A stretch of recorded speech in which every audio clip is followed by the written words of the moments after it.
I have always been haunted and overwhelmed by diversity and its grasp on us all.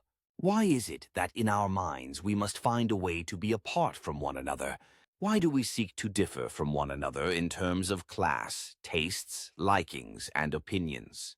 One would argue that that is the purpose of the individual person now.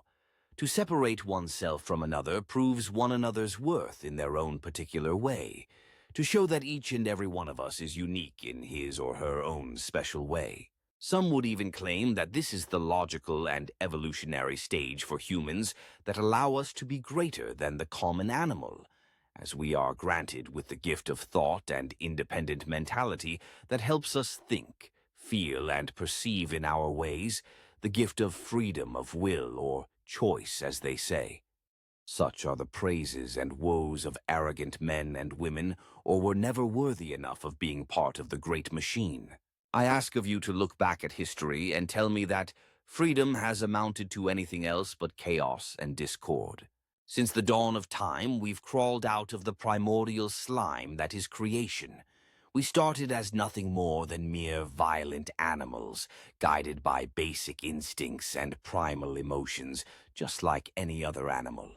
But then something changed, whether by the touch of the Lord or the awakening of one capable primate who looked up into the sky and decided that reason and logic was the key to saving us from the cruel, harsh, bitter winds of Mother Nature.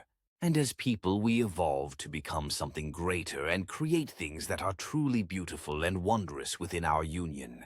But somewhere we lost the way, and by separating ourselves from one another, we became less understanding.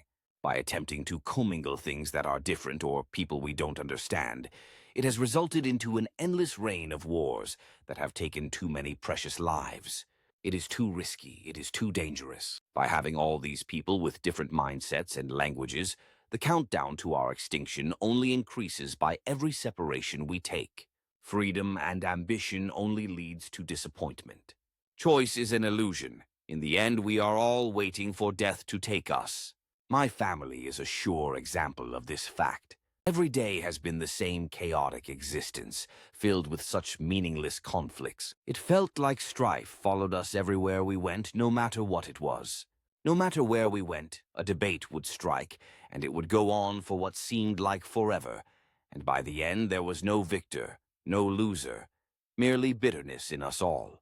The subjects, unimportant, meaningless, empty, hollow, and in vain, were the shouts and jolts that came of exasperated voices of my family. Every attempt made even useless with every hit we took. Pills seeping down our throats, opiates pulping through our lungs, chemicals coursing through our veins. Nothing more than futile attempts to escape the carcass of our consciousness that now remained, leaving behind what was left of life and trying to fly so high towards nirvana, never making it there. I do, at that moment, what I've always been doing now, sitting on the couch in front of the fireplace, wallowing in the mud of my gloom, once again reminded in my deep withdrawals that all of our hopes and dreams had flowed down the river. I now wonder where they all went in the first place.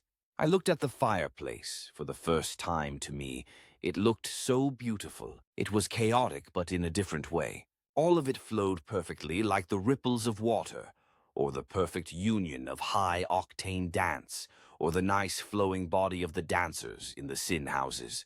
I am dazed by its virtue. As it flows endlessly, the fire continues to rise, then die, upsurge, and recede over and over again. It then occurred to me that perhaps in this state, the unpredictable horror and chaos could have only been wielded by an even greater order. The colors waved so mesmerizing, like the wings of an angel diving at the sunsets of autumn.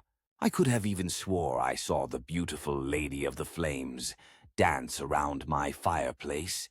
I thought it was just a hopeful trick of the eye at first, but I would soon find it to be something different. So beautiful, so fluid and perfect, humanity can sadly never be like this, I thought. It's too petty of its own brethren.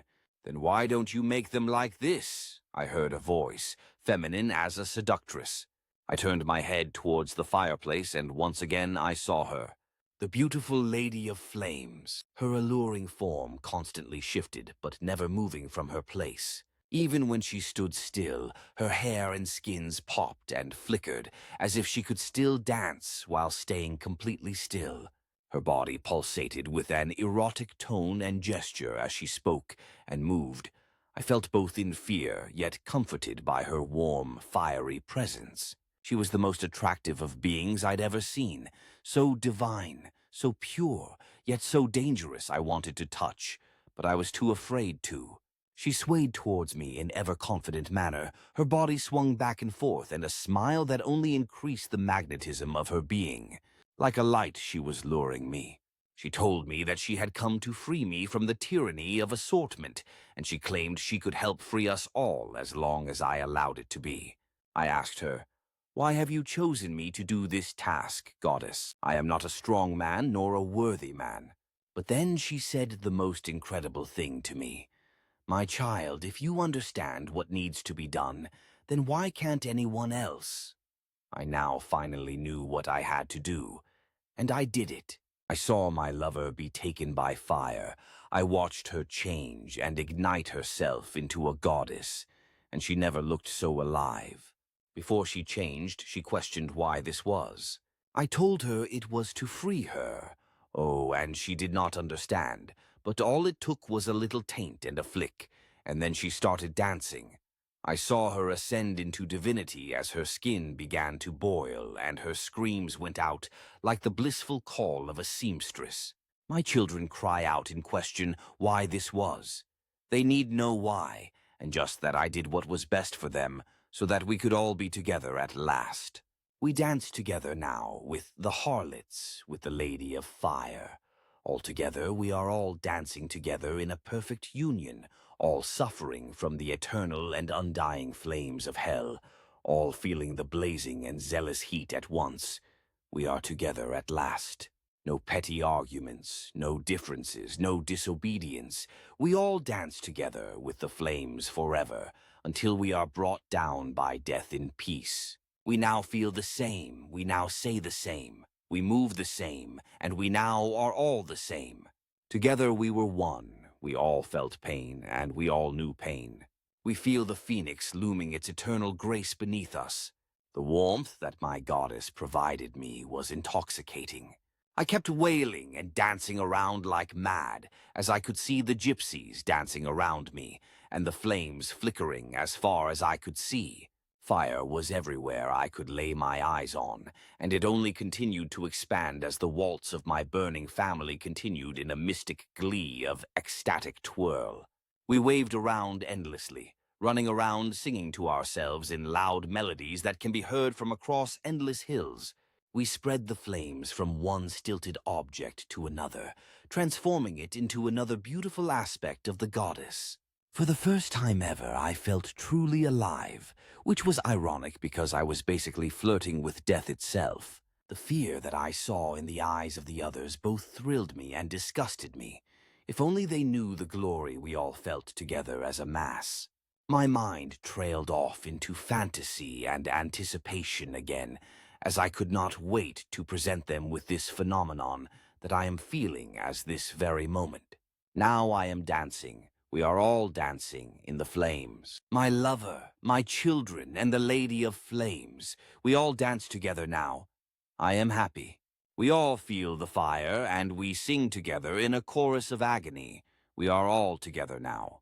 We feel the flames melting and our skin away from flesh and bone like our sorrows, all crying and begging for mercy. We scorch all that remains around us. We now emit radiant light that glows brighter than the gleaming moon in the black sky. We are now the torches of the night that you can see and hear, and we screech like banshees together in a once docile night. We wail and jump around like inmates. We yell to the top of our throats, and we spread our mire from one to another. We spread the flames. For the first time in years, I felt like we were doing something together as a family. But it's still not over yet, boys and girls, for the flames have given me a higher task to be her prophet.